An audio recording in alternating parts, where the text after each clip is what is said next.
Hello बच्चों, good evening everyone. इससे पिछले क्लास में हम लोग इलेक्ट्रोस्टैटिक फोर्स पढ़ चुके हैं, Coulomb's law of electrostatic force पढ़े हैं।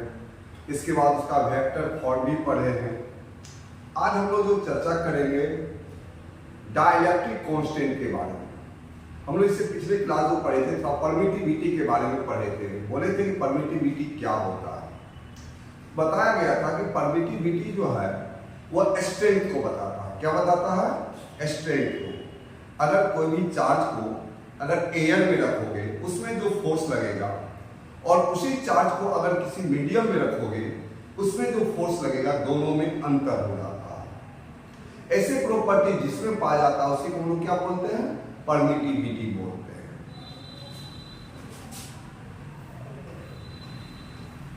Permittivity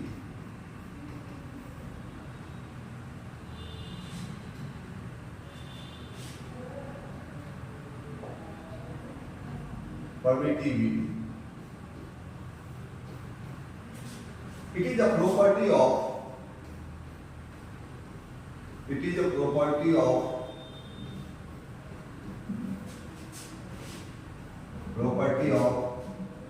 media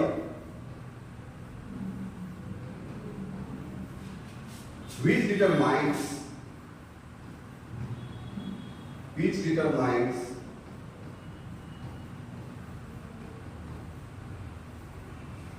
the strength of the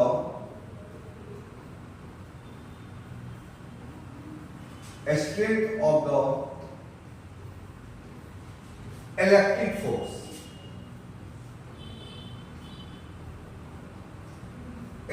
force between two charges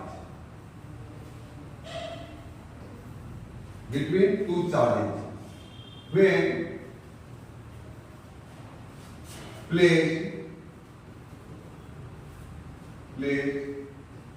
in a medium। तो परमिटिविटी बोला जाता है, किसको बोला जाता है? स्ट्रेंथ को। अगर हम एयर में रखेंगे और उसी को अगर हम मीडियम में रखेंगे तो दोनों के स्ट्रेंथ और दोनों के चार्ज के बीच में जो फोर्स लगेगा उसमें क्या हो जाता है? चेंजेज हो जाता है। मान लो फॉर एग्जांपल अगर हम चार्ज को एयर में रखते हैं, ठीक है, और उसी चार्ज को अगर हम वाटर में डाल देते हैं तो एयर के कंपेयर में जो वाटर में जो फोर्स लगेगा 1/80 टाइम्स कम हो जाएगा। ठीक है, जैसे अगर हम चार्जेस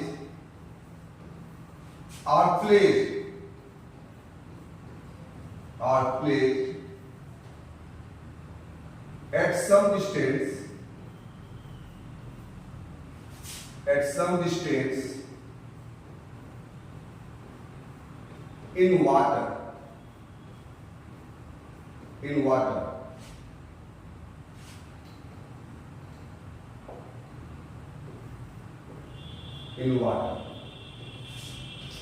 तो फोर्स जो लगेगा दोनों के बीच में F = जो लगेगा वाटर में जो लगेगा 1/80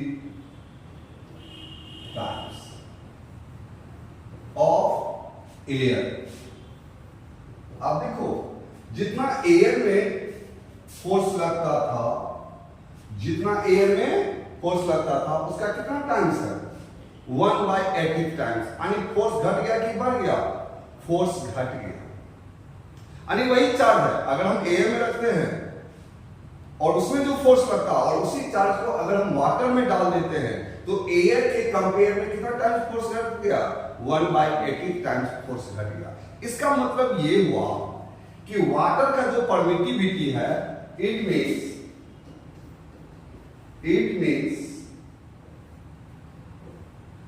permittivity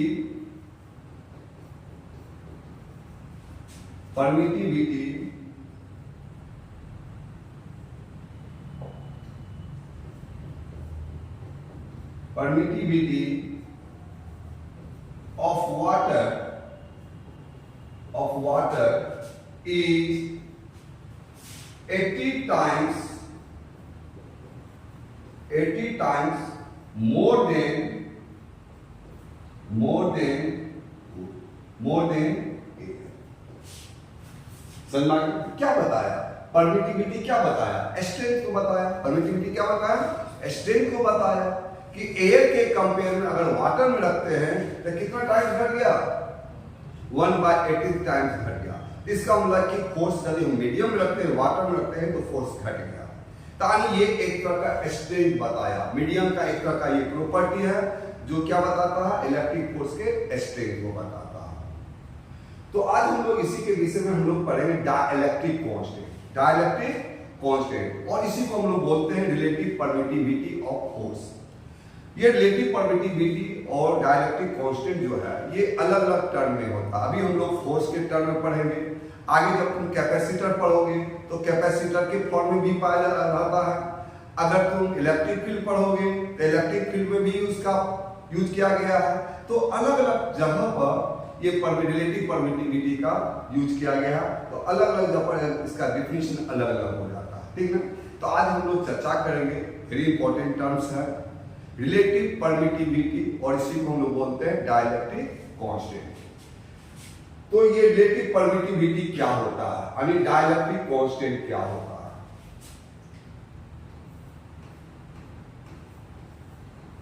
dielectric constant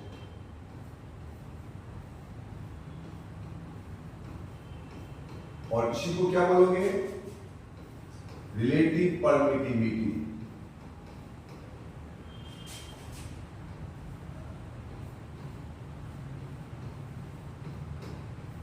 relative permittivity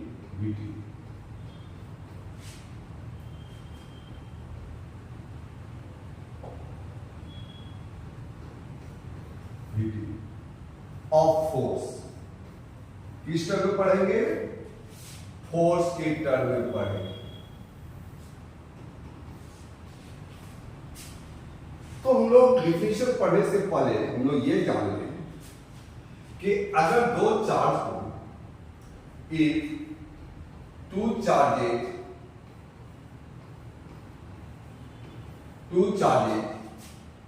Q1 and Q2 are placed in air। कहां पर रखेंगे? एयर में रखेंगे। in air at a distance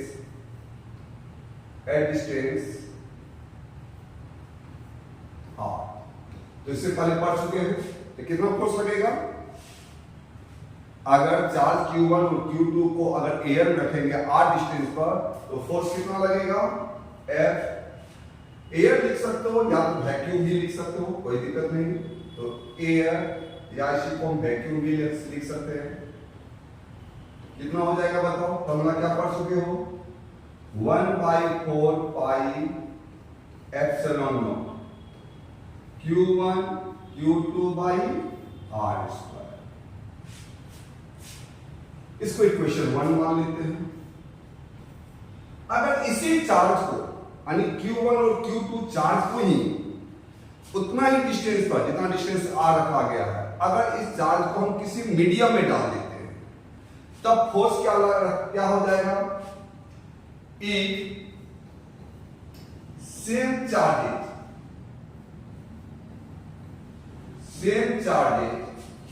are placed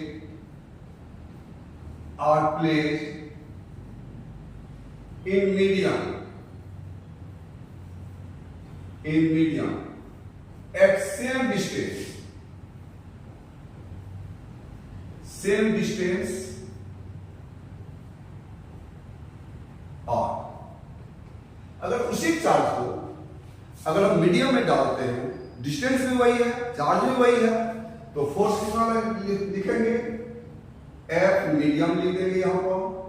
और जो यहां एप्सिलॉन नॉट था तो अगर किसी मीडियम में अगर रखते हैं तो वो हो जाता एप्सिलॉन, यानी 1/4 पाई। यहां एप्सिलॉन नॉट नहीं लिखोगे, एप्सिलॉन लिखोगे। इसका मतलब ये मीडियम में डाल दिया गया है। ये हो जाएगा Q1 Q2 by R square. ये 2 हो गया। अब अगर इसका दोनों का रेशियो बना लेते हैं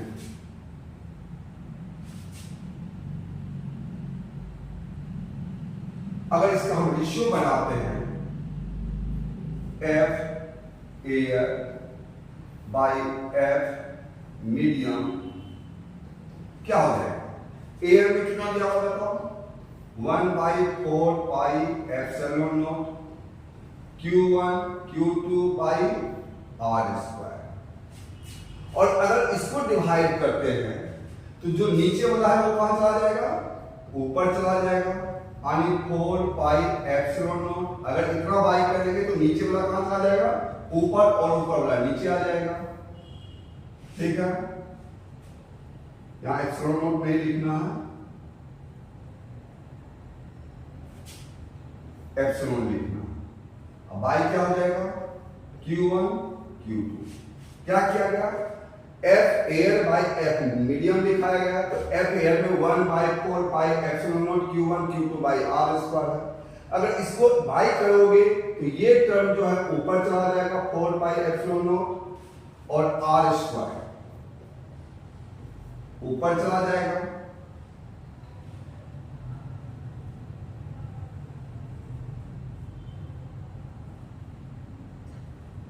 into R square by Q1 Q2, ये ऊपर चला जाएगा और ये नीचे आ जाएगा, तो ये कैंसिल हो जाएगा।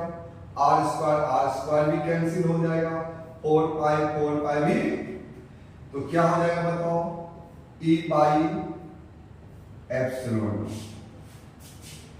और चूंकि यही E बाई एप्सिलॉन नॉट को हम लोग बोलते हैं डाइलेक्ट्रिक कांस्टेंट बोलते हैं। क्या बोलते हैं इनको? डाइलेक्ट्रिक। इसको हम लोग K के द्वारा या तो एप्सिलॉन R के द्वारा डिनोट किया जाता है। इसी को हम लोग बोलेंगे where K is called dielectric constant. Dielectric constant, clear? E by epsilon not equal to कितना होता है? यही किसी को हम लोग बोलेंगे डाइलेक्ट्रिक कांस्टेंट बोलेंगे, या तो इसी को रिलेटिव परमिटिविटी बोलेंगे। अगर हम ये देखते हैं, थोड़ा सा ध्यान दोगे, यानी ये F air by F medium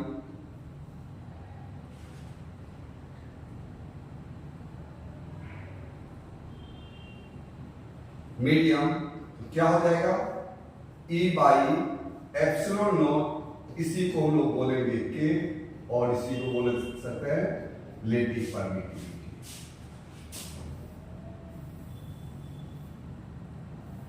अब बताओ, डाइलेक्ट्रिक कांस्टेंट के यहां दो डिफिनेशन हो जाएगा। यहां देखो डाइलेक्ट्रिक कांस्टेंट K को क्या बोल सकते हैं? K किसको बोल सकते हैं? Force in air to the force in medium. तो हम लोग डाइलेक्ट्रिक कांस्टेंट का डिफिनेशन यहां दे सकते हैं, the ratio of force in air to the force in medium is called dielectric constant. और एक डिफिनेशन और हो सकता है, ये एप्सिलॉन नॉट क्या किसमें है? मीडियम में है, और ये क्या है? एयर में है। The ratio of the permittivity in medium to the permittivity in air. तो हम लोग डिफिनेशन दे सकते हैं इसका ऑफ K का मीन्स हो गया dielectric constant, the ratio of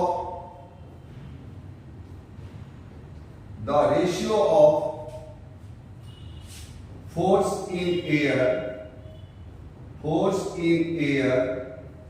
between two charges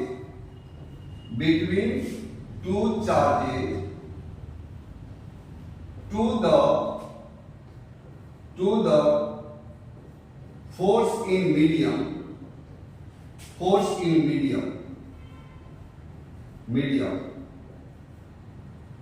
called dielectric constant, और इसी को हम लोग बोल सकते हैं रिलेटिव परमिटिविटी। क्लियर है? अगर हम K का डिफिनेशन यहां से भी आ गया कि the ratio of the force in air between two charges to the force in medium is called dielectric constant. इसका और डिफिनेशन दे सकते हो, और देके लिख सकते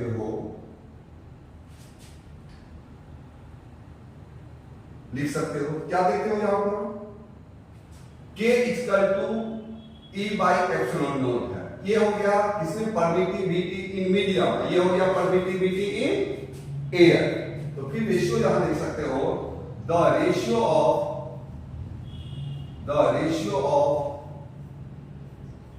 permittivity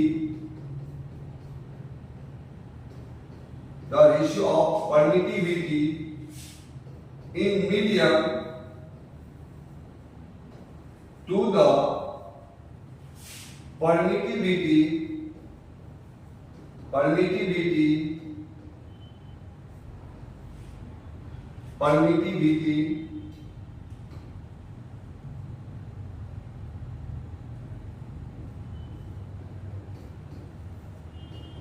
in air called dielectric constant.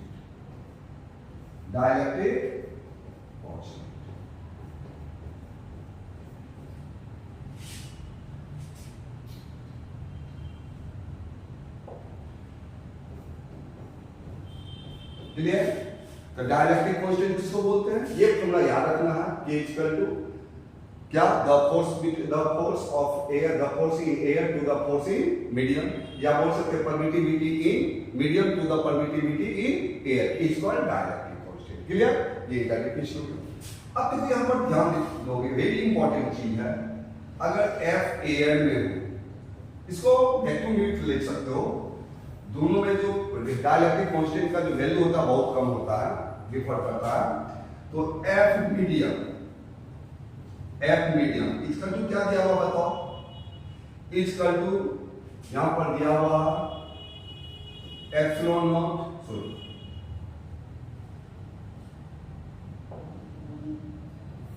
E by epsilon not, इसी को K लिख सकते हैं। ठीक है? अगर मान लो ये रिलेशन हम लेते हैं,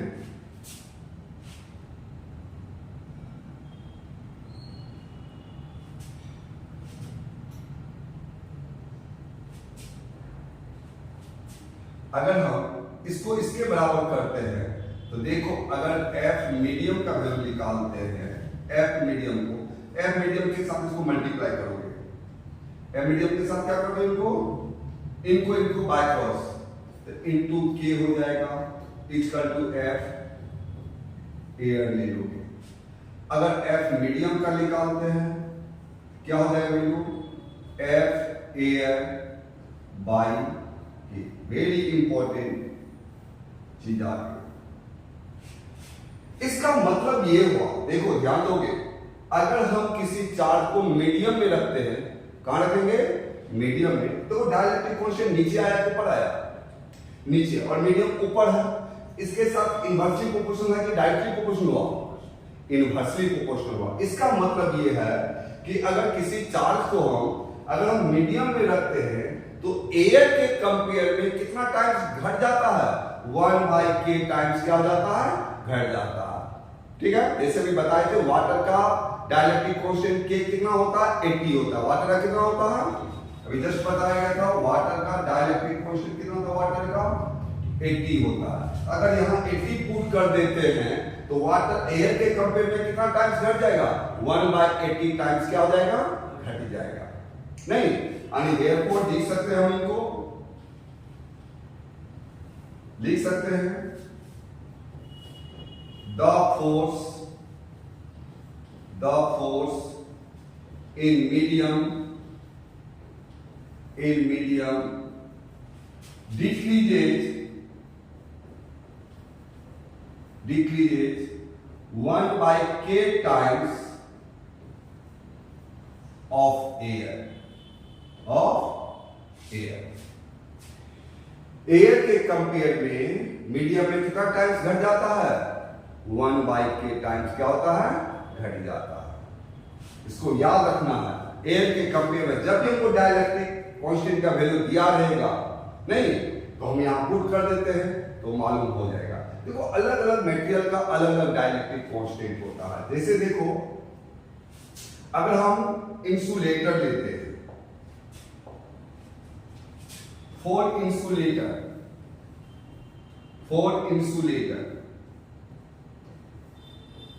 इंसुलेटर के लिए K का जो वैल्यू होता है डाइलेक्ट्रिक कांस्टेंट होता है 1 से ज्यादा होता है। 1 से कितना हो जाएगा? ज्यादा हो जाएगा। कोई भी यदि इंसुलेटर लेंगे तो K का वैल्यू कितना हो जाएगा? 1 से ज्यादा।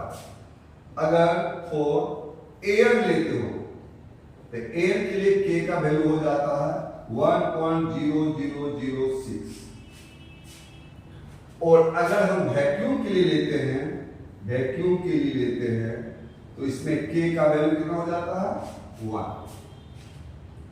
और अगर हम कंडक्टर के लिए लेते हैं, फॉर कंडक्टर जिससे इलेक्ट्रिक करंट पास कर सकता है, कंडक्टर के लिए जो K का वैल्यू होता है वह इंफिनिटी होता है।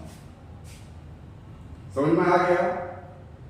तो अलग अलग मटेरियल में देखो K का वैल्यू अलग अलग होता है, ठीक है? तो यहां याद ये रखना है कि अगर किसी भी चार्ज को एयर के कंपेयर में अगर हम किसी मीडियम में डाल देते हैं तो उसका जो डाइलेक्ट्रिक कांस्टेंट जितना होता है एयर के कंपेयर में कितना टाइम्स घट जाएगा? 1/k टाइम्स घट जाएगा। क्लियर? यहां तक समझ में आ गया होगा।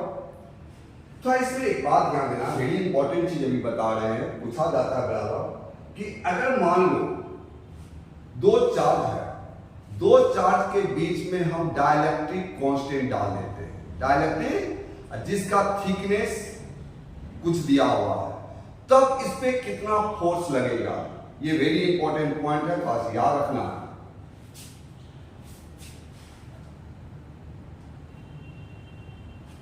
देखो,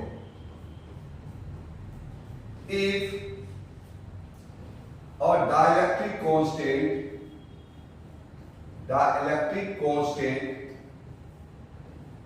constant K of thickness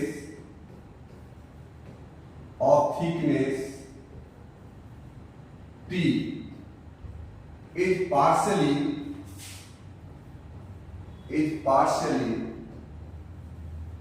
filled between two charges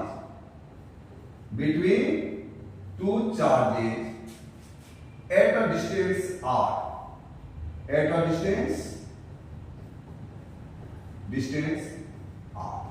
मान लो ये दो चार्ज है Q1 और Q2 और एक डाइलेक्ट्रिक स्लैब लिए और यहां पर डाइलेक्ट्रिक स्लैब को हम डाल दिए और इसका डाइलेक्ट्रिक कांस्टेंट कितना दिया हुआ?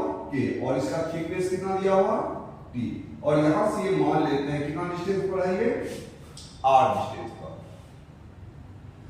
तब ये दोनों के बीच में कितना फोर्स लगेगा?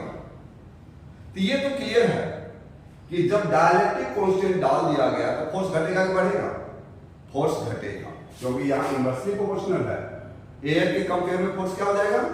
घट जाएगा। तो इसका फॉर्मूला होता है, याद रखना है, F equal to distance R, then F equal to K। ये K क्या है? ये डाइलेक्ट्रिक कांस्टेंट नहीं है, ये इलेक्ट्रोस्टैटिक फोर्स कांस्टेंट है। ये याद रखना, दोनों तरफ पर K ही है, लेकिन ये इलेक्ट्रोस्टैटिक फोर्स कांस्टेंट है। ऊपर में जो K लगता है, क्योंकि फॉर्मूला हम क्या पढ़ चुके हैं? F इक्वल टू फॉर्मूला पढ़ चुके हैं K Q1 Q2 by R square. क्या पढ़ चुके हैं formula? F equal to K Q1 Q2 by R square. ये जो फोर्स है फॉर्मूला कहां रखा गया है? वैक्यूम में रखा गया। तो ये K जो है क्या है? इलेक्ट्रोस्टैटिक फोर्स कांस्टेंट है, इसका वैल्यू 9 × 10⁹ है। लेकिन ये जो K है, इस K को थोड़ा सा कैपिटल कर दोगे, थोड़ा बड़ा कर दोगे, ये वैल्यू था K बड़ा कर दोगे। क्लियर है? तो K Q1 Q2 by R minus T plus T √K का whole square. Very important point है।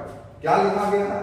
इफ अ डाइलेक्ट्रिक कांस्टेंट के, ये के यहां पर आ गया है, देखो ये अलग है, ये के, ये डाइलेक्ट्रिक कांस्टेंट है ऑफ थिकनेस टी, जिसका थिकनेस कितना रखा गया है टी, वहां पर देख लोगे। Partial field between two charges at a distance r, तब फोर्स कितना लगेगा k q1 q2, जैसा पहले था वही है k q1 q2, लेकिन यहां पर देखो r स्क्वायर था, लेकिन यहां पर क्या हो गया r माइनस टी, जो r था यहां से यहां जो थिकनेस था उसको माइनस कर दिया, r माइनस टी हो जाएगा, r minus T plus T under root के, यही डाइलेक्ट्रिक कांस्टेंट है का पूरे का होल स्क्वायर, या होल स्क्वायर है तो यहां पर भी क्या है होल स्क्वायर। तो ये फॉर्मूला दिमाग में बैठा है, देखो के नीचे आया कि ऊपर आया, डाइलेक्ट्रिक कांस्टेंट नीचे आया तो सर्टेन फोर्स घटेगा, फोर्स क्या होगा घटेगा। तो ये वेरी इंपॉर्टेंट फॉर्मूला है, इसको याद रखना है, ठीक ना। अगले क्लास जो है इसी बेस पे हम लोग क्या करेंगे न्यूमेरिकल्स बनाएंगे, जितना अभी बता दिया गया इसी के बेस पे हम लोग अगली क्लास क्या करेंगे न्यूमेरिकल्स बनाएंगे, ठीक है। फिलहाल आज यही था, थैंक यू।